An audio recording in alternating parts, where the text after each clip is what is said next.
Halo guys, selamat datang kembali di channel Irfan Akbar 67. Dalam video kali ini gua mau bahas tentang anime Overlord season 2 guys. Video ini adalah kelanjutan dari video sebelumnya. Jadi yang belum nonton video pembahasan Overlord yang sebelumnya, kalian bisa nonton videonya terlebih dahulu.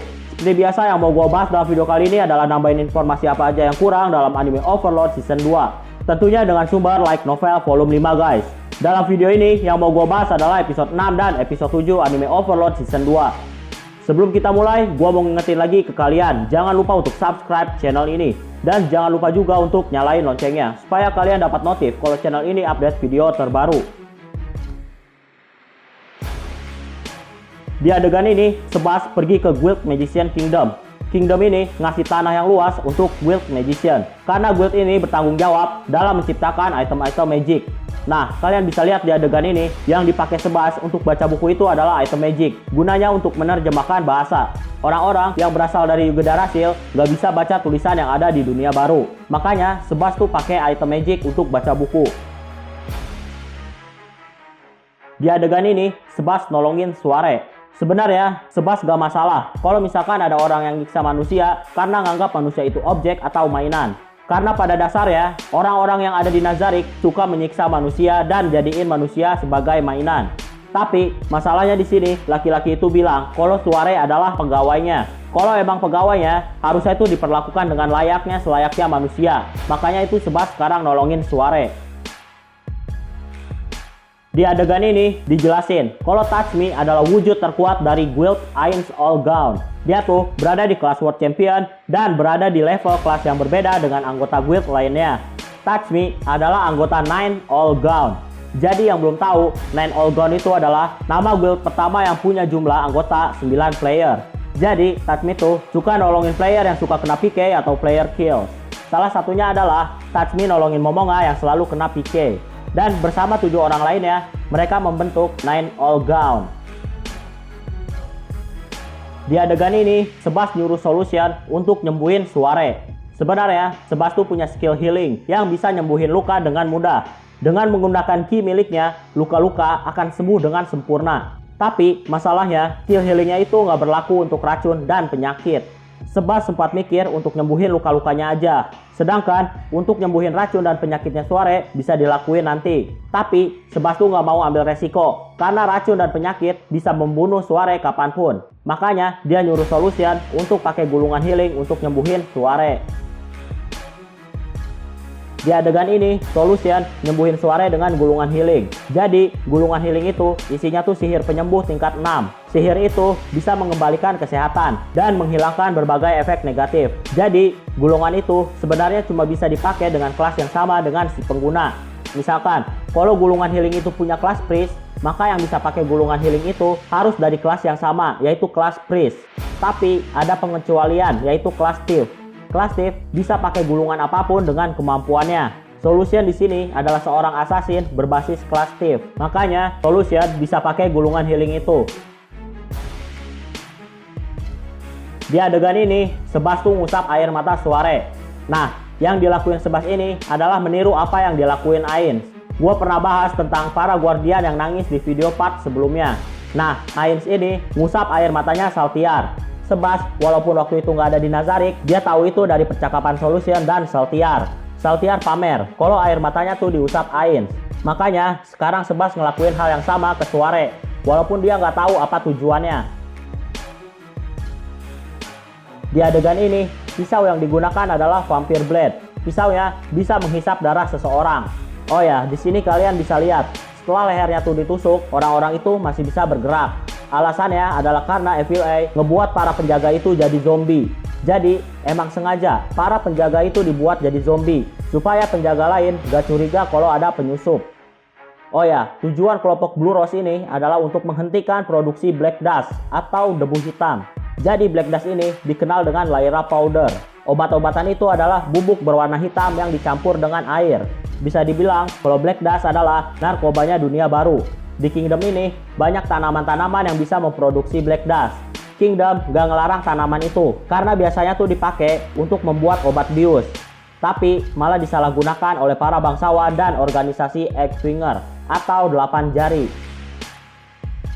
Jadi, X-Finger ini adalah organisasi kriminal. Dan mereka terbagi menjadi 8 kategori bagian, seperti bagian penjualan budak, bagian pembunuhan, bagian penyelundupan, bagian pencurian, bagian perdagangan obat, bagian keamanan, bagian perbankan, dan bagian perjudian.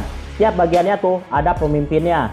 Jadi, setiap bagian itu gak boleh mencampuri bagian yang lain. Misalkan bagian perdagangan obat, maka yang diurus cuma tentang perdagangan obat-obatan. Gak boleh menyelundupkan obat-obatan. Karena untuk penyelundupan udah ada bagiannya sendiri, yaitu bagian penyelundupan. Jadi mereka tuh gak boleh ikut campur satu dengan yang lainnya. Di sini juga Zero membahas tentang Six Arm.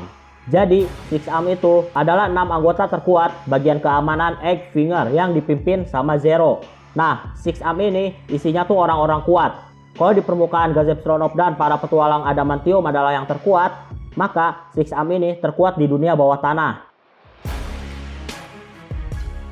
Di adegan ini, Ainz bilang sesuatu tentang exchange box. Jadi, exchange box ini bisa dibilang mesin yang bisa menghasilkan uang untuk Nazarick. Jadi, dengan masukin benda, maka benda itu akan dinilai dan keluarlah uang dari sana. Tapi, exchange box ini gak menilai barang berdasarkan bentuknya. Jadi, misalkan masukin patung batu, maka yang dinilai adalah batunya. Gak peduli bentuknya kayak apa, tetap aja nilainya batu. Ainz berencana untuk membuat sebuah ladang besar di luar Nazarick. Karena Ainz pernah masukin sejumlah gandum ke dalam exchange box dan ternyata dihargai 1 koin emas. Ainz berpikir kalau punya ladang yang luas, udah pasti akan membuat Nazarick semakin kaya. Ainz juga di adegan ini bilang kalau dia beli beberapa iron ore dari pedagang. Alasan Ainz beli banyak iron core yang didapat dari tempat yang berbeda-beda, Ainz tuh mau melakukan percobaan apa tempat suatu benda yang mau ditukar di exchange box bakal mempengaruhi nilai atau enggak. Kalau misalkan tempat asal benda itu diproduksi bisa mempengaruhi harga, tentunya Ainz bakal nyari yang paling untungin untuk Nazarick. Di adegan ini, Climb pakai martial art yang namanya Fortress. Jadi Fortress ini adalah seni bela diri untuk pertahanan. Jadi tekniknya bisa menyerap serangan. Teknik itu bisa dipakai tanpa pedang ataupun shield.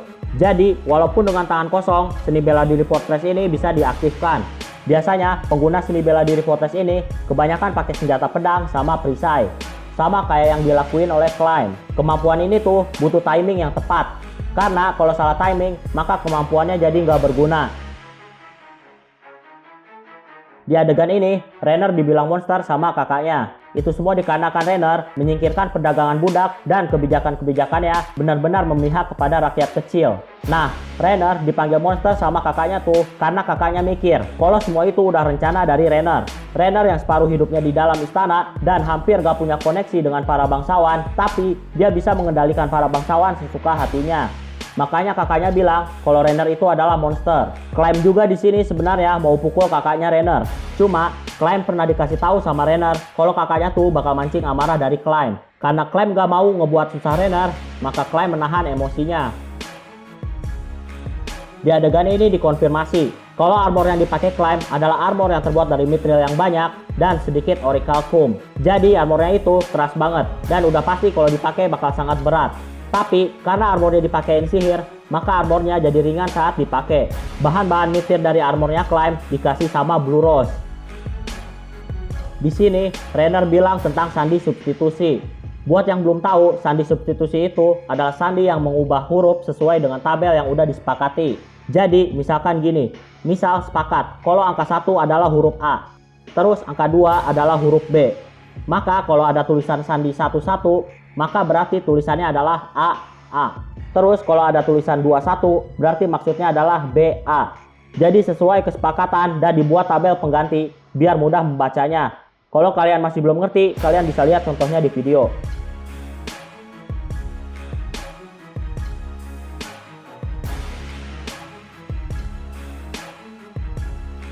Nah, Lackius ini sebenarnya tuh tahu kalau itu adalah sandi substitusi.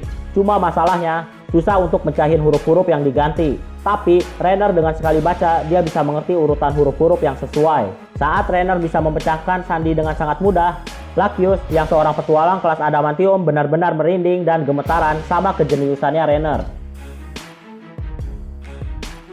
Oke, kayaknya cukup untuk video pembahasan kali ini.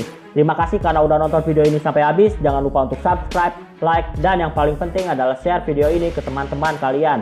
Sampai bertemu kembali di video selanjutnya. Terima kasih.